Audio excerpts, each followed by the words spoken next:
नमस्कार, मी पंजाब डक. आज आहे 28 जुलै 2025 श्रावण सोमवार मधला पहिला श्रावण सोमवार आहे. मी आलेलो आहे दत्त सहकारी साखर कारखाना शिरोळ दादांच्या कारखान्यावर आलेलो आहे.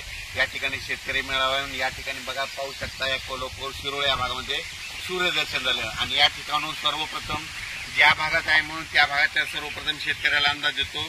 तुमच्या कोल्हापूर जिल्हा, सातारा जिल्हा, सांगली जिल्हा या भागामध्ये आणखी 2-3 दिवस थोडं सरी चालू राहतील. पण तुम्हाला सांगतो की तुम्ही काय करा, 8 तारखेपर्यंत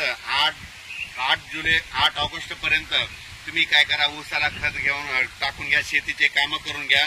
कारण की 8 ऑगस्टच्या नंतर म्हणजे 9 ऑगस्टला कोल्हापूर जिल्हा, सातारा जिल्हा, सांगली जिल्हा, धाराशिव जिल्हा, लातूर जिल्हा, बीड जिल्हा, परभणी जिल्हा, नांदेड जिल्हा, यवतमाळ जिल्हा या भागामध्ये 9 ऑगस्ट पासून पाऊस सुरू होणार आहे. म्हणून हा अंदाज लक्षात द्यायचा.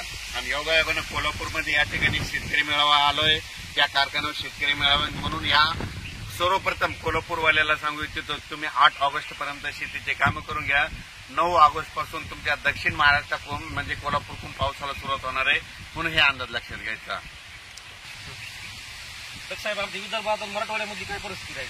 विदर्भ आणि मराठवाड्यात तुम्हाला सांगतो, आज आहे 28 जुलै. आजपासून तुम्ही काय करा, आजपासून सूर्यदर्शन होणार आहे. पण काय होणार आहे, दुपारनंतर ज्या ठिकाणी सूर्यदर्शन झालं ना त्या ठिकाणी स्थानिक वातावरण तयार होऊन तुरळक ठिकाणी पाऊस पडेल.